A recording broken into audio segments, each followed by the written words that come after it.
குளிச்சு போர் அடிச்சிருச்சு. அதனால இன்னைக்கு ஒரு அருவியில குளிக்க போறோம்.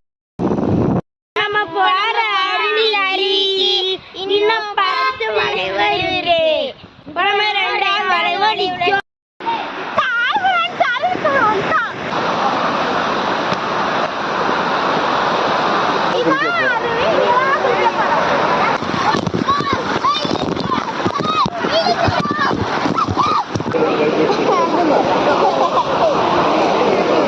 நீங்க என்ஜாய் பண்ணீங்களா?